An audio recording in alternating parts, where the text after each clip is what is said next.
കാസർഗോഡ് കുണ്ടംകുഴി കല്ലടക്കുറ്റിയിൽ വീട് കുത്തിത്തുറന്ന് വൻ കവർച്ച. പ്രവാസിയായ ഹുസൈന്റെ വീടിന്റെ 1-ാം നിലയിലെ വാതിൽ തകർത്താണ് മോഷ്ടാക്കൾ അകത്ത് കയറിയത്.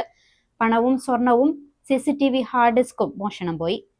Kasaragod district cooperative hospital Kumbla 24 മണിക്കൂറും പ്രവർത്തിക്കുന്ന casualty, pharmacy, ICU, NICU, laboratory, digital X-ray, ultrasound scanning, ventilator, labour theatre തുടങ്ങിയ അത്യാധുനിക സൗകര്യങ്ങളോടെ ബേഡകം പോലീസ് സ്റ്റേഷൻ പരിധിയിലെ കുണ്ടംകുഴി കല്ലടക്കുറ്റിയിൽ പ്രവാസിയായ ഹുസൈന്റെ വീട്ടിലാണ് മോഷണം നടന്നത്.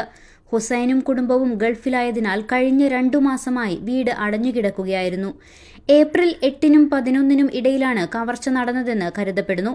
വീട്ടുമതിൽ ചാടിക്കിടന്ന മോഷ്ടാക്കൾ വീടിന്റെ 1-ാം നിലയിലെത്തി വാതിൽ കുത്തിപ്പൊളിച്ചാണ് അകത്ത് കയറിയത്. തുടർന്ന് അകത്തുള്ള അലമാരകൾ തകർത്ത് കവർച്ച നടത്തി. 12 ഗ്രാം സ്വർണവും 12,000 രൂപയുമാണ് വീട്ടിൽ നിന്നും നഷ്ടപ്പെട്ടത്. പിടിക്കപ്പെടാതിരിക്കാൻ വീട്ടിലുണ്ടായിരുന്ന CCTV ക്യാമറകളുടെ ഹാർഡ് ഡിസ്കും കവർന്നാണ് മോഷ്ടാക്കൾ രക്ഷപ്പെട്ടത്. ഹുസൈന്റെ സഹോദരൻ CA മുഹമ്മദ് കുഞ്ഞി നൽകിയ പരാതിയിൽ ബേഡകം പോലീസ് അന്വേഷണം ആരംഭിച്ചു. പകൽ സമയങ്ങളിൽ വീട് നിരീക്ഷിച്ച ശേഷം രാത്രിയിൽ കവർച്ച നടത്തുന്ന പ്രൊഫഷണൽ സംഘമാണ് ഇതിന് പിന്നിലെന്നാണ് പോലീസിന്റെ സംശയം.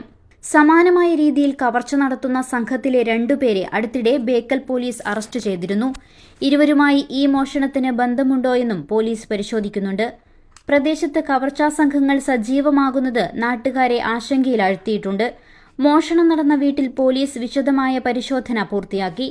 പ്രതികളെ ഉടൻ പിടികൂടാനാകുമെന്ന പ്രതീക്ഷയിലാണ് പോലീസ്. News 40 live, Kasaragod.